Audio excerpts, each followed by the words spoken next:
Hello बच्चा party. तो मैं आपके सामने हाजिर हूं माइंड मैप लेकर। माइंड मैप की जरूरत क्या होती है सर? कोई 10 मिनट में अगर कोई चैप्टर रिवाइज करना हो इंक्लूडिंग फॉर्मूलाज तो जरूरत पड़ती है माइंड मैप की, और इसकी जरूरत तो बहुत ज्यादा पड़ती है क्योंकि कई बार आपको जरूरत होती है कि चैप्टर्स को सिर्फ 10 मिनट में रिवाइज करें। तो इससे पहले कि मैं आपको माइंड मैप स्टार्ट करना चाहूँ और बताना चाहूँ, आपको मैं बताना चाहता हूं कि अगर अभी तक आपने किसी भी चैप्टर की तैयारी नहीं की है तो फटाफट से जाइए डिस्क्रिप्शन, जहां पर है आपके लिए प्लेलिस्ट जिसमें आपको हर चैप्टर के important question, one shot topic wise questions, prove करने वाले क्वेश्चंस और माइंड मैप आपको मिल जाएंगे। चाहे वो चैप्टर हो सेट्स, चाहे वो चैप्टर हो relation and function, sequence in series, या फिर लिमिट एंड डेरिवेटिव, चाहे स्टैटिस्टिक, यानी कि 1 से लेकर 16 तक कोई भी चैप्टर हो उसका जवाब है हमारे पास इन वीडियो फॉर्म। तो फटाफट से पहुंच जाइए वहां पर। और अगर आप हैं रेडी इसको समझने के लिए तो सबसे पहले समझिए क्या ये है सेट्स चैप्टर। सेट्स चैप्टर की डेफिनेशन क्या होती है? जब वेल डिफाइंड कलेक्शन की जब बात की जाती है, किसकी बात की जाती है? वेल डिफाइंड कलेक्शन की जब बात की जाती है, कोई एलिमेंट फिक्स होते हैं, हमें मालूम होता है मेरे लिए भी यही है और आपके लिए भी वही है, तो उसे हम बोलते हैं सेट्स। उम्मीद है आपको ये बात क्लियर हो गई होगी। अब सर सेट्स कितने टाइप के होते हैं? मैंने कहा ये सामने लिखे हुए हैं। पहला सेट पढ़ो नल सेट, यानी कि ऐसा सेट जिसके अंदर कुछ नहीं होता, खाली होता है, कोई एलिमेंट नहीं होता, और उस सेट को हम क्या बोलते हैं? Does the not containing any element. और इसके दो अलग अलग नाम होते हैं जो मैं आपको बताना चाहता हूं यहां पर।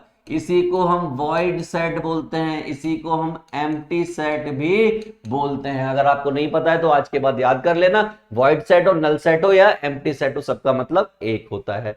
अगला आया इक्वल सेट। तो इक्वल सेट का मतलब होता है जब एलिमेंट भी सेम हो और नंबर ऑफ एलिमेंट भी सेम हो, यानी कि 4 एलिमेंट उसके अंदर हो, ए के अंदर भी और बी के अंदर भी, और वो चारों जो हो, जो ए के अंदर हो same, A B C D E F G या एक्स वाई जेड, वही सेम अगले के अंदर हो, तो उसे बोलते हैं इक्वल सेट। लेकिन जब सिर्फ और सिर्फ नंबर ऑफ एलिमेंट सेम हो और अंदर के दिखने, उनकी शकल, उनके फेस सेम ना हो, तो उसे बोलते हैं इक्विवेलेंट सेट। यहां पर जो लिखा हुआ वो इक्वल सेट की बात कर रहे हैं, when number of elements as well as उनकी शक्लें सेम होने पर इक्वल सेट, और उनकी शक्लें सेम नहीं है, सिर्फ नंबर ऑफ एलिमेंट सेम है, तो उसे बोलते हैं इक्विवेलेंस सेट। तो मैं यहां पर बता रहा हूं इक्विवेलेंस सेट क्या होता है, जब उनके फेस जो है, क्या फेस सेम ना हो बट नंबर क्या हो, नंबर सेम हो, तो ऐसे केस में हम उसके बोल देते हैं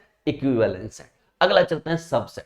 सबसेट का मतलब होता है कि आपका एक स्कूल है, स्कूल में आपकी क्लास है और आपकी क्लास के सारे बच्चे क्या कहलाएंगे कि वो सारे बच्चे एक्स वाई जेड स्कूल के बच्चे हैं, तो ये क्या हो गया? सबसेट हो गया। क्या हो गया?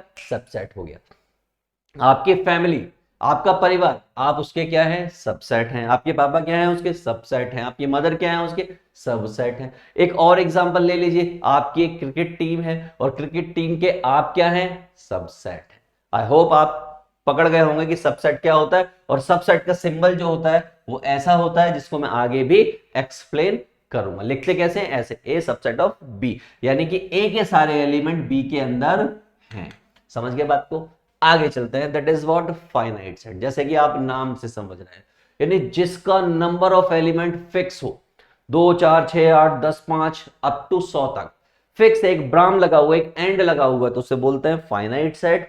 और इसका मतलब आप क्या समझे कि जिसके नंबर ऑफ एलिमेंट फिक्स ना हो, इनफाइनाइट हो जाता है। वो क्या हो जाता है? इनफाइनाइट। जैसे कि एग्जाम्पल के तौर पर मैंने कहा नेचुरल नंबर का सेट बताइए, तो नेचुरल नंबर तो बहुत सारे होते हैं, एक से बोलते जाओ, 1 2 3 4 5 6 7 8 9 100 के आगे भी बोलते जाओ, वो क्या है? इनफाइनाइट सेट है। लेकिन अगर मैंने कह दिया कि नेचुरल नंबर 100 तक या 99 तक या 98 तक, तो मैंने एक लिमिटेशन लगा दी, और लिमिटेशन लगते ही क्या हो गया? वो फाइनाइट सेट हो गया। यानी कि यहां पर एक लिमिटेशन होती है, यहां पर एक लिमिटेशन होती है। मैं यहां पे क्या लिख रहा हूं, यहां पर अलग कर से लिखना चाहता हूं कि यहां पर लिमिटेशन होती है, यहां पर लिमिटेशन होती है, जबकि यहां पर नो लिमिटेशन, नो लिमिटेशन, यानी कि जहां पर कोई एंड का फंडा नहीं होता, यहां पर एंड का फंडा होता है। उम्मीद है क्लियर है। अगला पावर सेट। एक सेट था, सेट के सबसेट बनाए गए और उन सबसेट को फिर से एक ब्रैकेट डाल के लिख देना, that is what power set.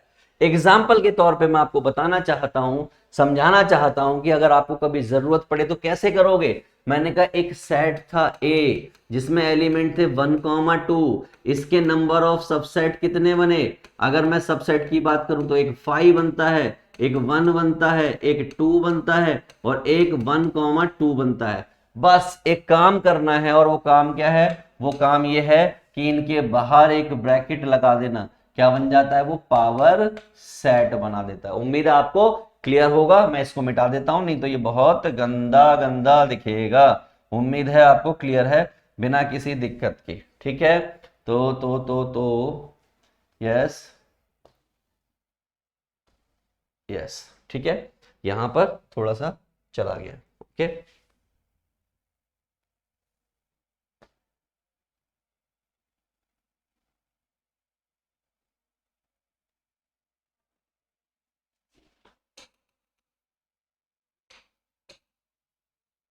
ठीक है, आगे बढ़ते हैं। अगला सेट आपके पास कौन सा है, दैट इज सिंगलटन सेट, यानी कि जहां पर सिर्फ और सिर्फ एक एलिमेंट हो, यानी क्या लिखा हो, ए इक्वल टू करली ब्रैकेट में 2 लिखा हुआ हो।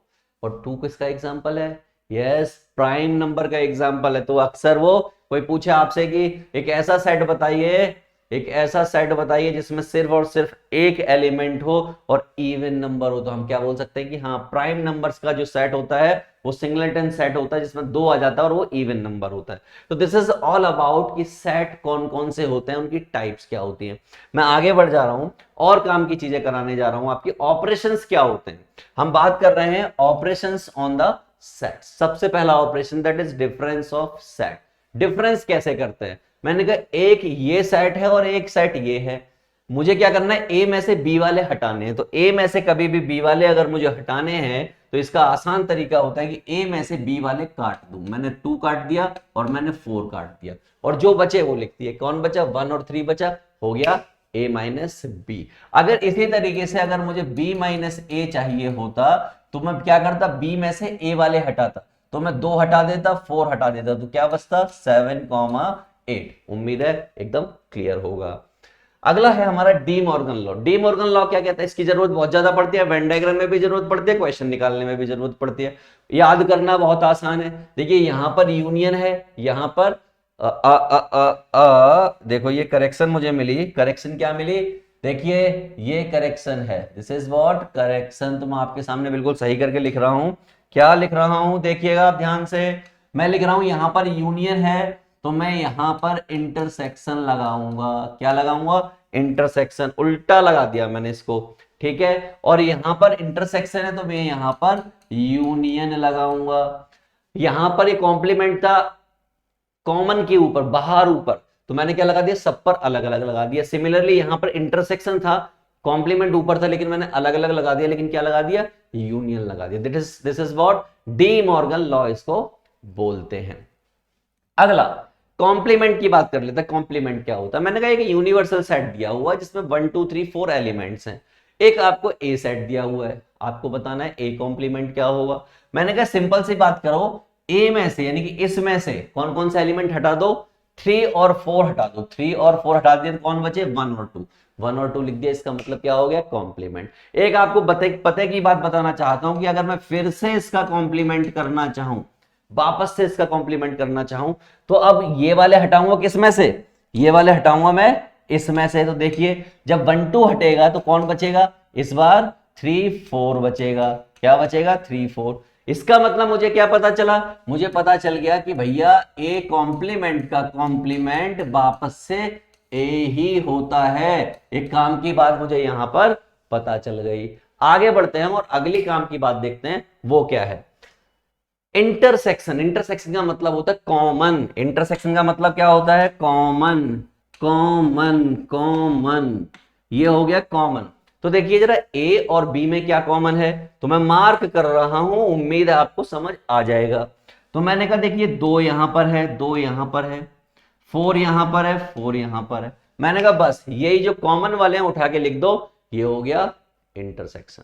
अगला मैं चला यूनियन। यूनियन का मतलब होता है ऑल। सारे इकट्ठे करके लिख दो। ये एक ए सेट था, ये बी सेट था, सबके एलिमेंट उठा के यहां पर एक साथ लिख डालो, बिछा डालो, दैट इज व्हाट यूनियन। तो ये आपके ऑपरेशंस थे जिनकी जरूरत आपको ड्यूरिंग एग्जाम और ड्यूरिंग प्रैक्टिस पढ़ने वाली है। मैं थोड़ी बातें और करना चाहूंगा जो आपको पता होनी चाहिए। पहली बात मेरी यह है इंटरवल्स को लेके। अगर आप देखिए यहां पर लेस का और ग्रेटर का दोनों का साइन लगा हुआ है, इक्वल का साइन साथ में है, और जब जब इक्वल का साइन साथ में होता है तब तब हम इसे क्लोज ब्रैकेट लगाते हैं। क्या लगाते हैं? क्लोज ब्रैकेट लगाते हैं। और क्लोज ब्रैकेट लगा के हम लिख देते हैं यहां पर क्लोज ब्रैकेट, ताकि आपको याद रहे। इसको देखिए यहां पर इक्वल का साइन था बट यहां पर इक्वल का साइन नहीं था, तो इसलिए मैंने इधर वाले को क्या लिखा? क्लोज वाला लिखा, और इधर वाले को क्या लिखा? ओपन वाला। तो ये है ओपन, ये क्या है? क्लोज। ये वाला क्या है? क्लोज। उम्मीद है आप समझ गए होंगे, जहां पर इक्वल का साइन होता है वहां पर ये और ये नीचे वाला मुड़ जाता है, और जहां पर इक्वल का साइन नहीं होता सिंपल से ऐसे लिख दिया जाता है। तो यहां देखिए, यहां इस साइड क्या रहेगा? इस साइड ये हो गया ओपन, बट इस साइड क्या हो गया? तो आप कहेंगे क्लोज्ड हो गया। क्या हो गया? क्लोज्ड हो गया। थोड़ा और आगे बढ़िए, भैया दोनों साइड इक्वल का साइन है ही नहीं, इसका मतलब ये और ये दोनों क्या है? ओपन है। Number of elements in subset, भैया जितने एलिमेंट है 2 की पावर लगा डालो, बात खत्म। लेकिन number of element in power set, तो भैया यहां से जो आया उसको पावर बना डालो। बना डालो क्या? वैसे ही कुछ होगा? कुछ नहीं होगा। मैंने कहा सुनो, सुनो काम की बात, सुनो काम की बात, सेम ही होता है। क्या होता है? सेम ही होता है, बस क्या लिख देना होता है? थोड़ा ठीक से लिख देना होता है, कोई खास बात नहीं होती है। मैं इसको हटा दे रहा हूं, समझ गया? उतने ही सेट्स होते हैं। नंबर ऑफ एलिमेंट्स की अगर पूछी जाए तो उतने ही होते हैं जितने वहां पर आए होते हैं, ब्रैकेट करके। ठीक, आगे बढ़ते हैं। यूनिवर्सल सेट का सिंबल आपने देख लिया। बिलोंग्स टू का सिंबल आपका ये होता है, ये जो सामने लिखा हुआ है, और अगर इसको चीर दिया जाए, फाड़ दिया जाए, तो क्या बन जाता है? नॉट बिलोंग्स टू बन जाता है। सबसेट का सिंबल ये होता है, और इसको फाड़ दिया जाए तो इसका सिंबल क्या बन जाता है? ये बन जाता है। इंटरसेक्शन मतलब कॉमन, क्या मतलब होता है इसका? कॉमन का सिंबल ये होता है। यूनियन जिसमें ऑल की बात होती है, जिसका सिंबल ये होता है। फिर आता है आपका फाई, और इस फाई को मैं पहले भी बता चुका हूं, क्या बोलते हैं? वॉइड बोलते हैं, एम्प्टी बोलते हैं, और नल बोलते हैं। सबका मतलब फाई से ही प्रेजेंट करते हैं। फी नहीं पढ़ते इसको, फाई पढ़ते हैं। फाई इसका मतलब खाली, कोई नहीं है। और इसके ऊपर ऐसे ब्रैकेट लगाने की जरूरत नहीं होती, बिल्कुल नहीं होती। ये ऐसे ही बिना ब्रैकेट के लिखा जाता है, मस्त रहता है, बिंदास रहता है। समझ गए बात को? अब चलते हैं एक फॉर्मूले की तरफ को। जब प्रैक्टिकल्स प्रॉब्लम आने लगती है आपके एग्जाम में, तो वहां पर आपको इसकी जरूरत पड़ती है। और ये फॉर्मूला किसका होता है? दोनों के कॉम्बिनेशन का। N A union B that is equal to n A plus n B. N A बोले तो number of element in A, number of element in B, minus जो दोनों में कॉमन थे उनको माइनस कर दिया, ये फॉर्मूला बन गया। लेकिन कभी कभी क्या होता है कि ये वाली पार्टी क्या हो जाती है? ये वाली पार्टी 5 हो जाती है, यानी कि 0 हो जाती है, वहां कोई एलिमेंट ही नहीं होता। तो उस केस में ये वाला पार्टी भी 0 हो जाता है, और ये फॉर्मूला कितना रह जाता है? सिर्फ और सिर्फ इतना रह जाता है। तो बच्चा party, this is all about sets chapter. अगर आपने इतना रिवाइज कर लिया तो मोटे मोटे तौर पर आपको फुल चैप्टर 10 मिनट के अंदर, यानी कि 10 मिनट के अंदर पूरा का पूरा चैप्टर आपका तैयार हो जाएगा। सारे फॉर्मूलाज तैयार हो जाएंगे, और कैसे उनको यूटिलाइजेशन करना है, ऑपरेशंस लगाने हैं, वो परफेक्ट हो जाएंगे। और अभी भी अगर आपने चैप्टर्स को छोड़ रखा है, परफॉर्म नहीं कर रहे हो, अच्छी प्रैक्टिस नहीं है, तो डिस्क्रिप्शन में जाइए, जहां आपको मिलेगा क्या? पूरी प्लेलिस्ट, चाहे वो वन शॉट हो, इंपॉर्टेंट क्वेश्चन हो, प्रूव करने वाले क्वेश्चन हो, टॉपिक वाइज क्वेश्चन हो, और चाहे वो किसी भी चैप्टर के हो। और मैं कह रहा हूं किसी भी चैप्टर नहीं, किसी भी सब्जेक्ट के हो, चाहे वो फिजिक्स के हो, केमिस्ट्री के हो, बायोलॉजी के हो, अकाउंट्स के हो, इको के हो, बिजनेस के हो, सब आपको मिलने वाले हैं डिस्क्रिप्शन में, प्लेलिस्ट में। Bye bye to all of you, मिलूंगा अगले माइंड में।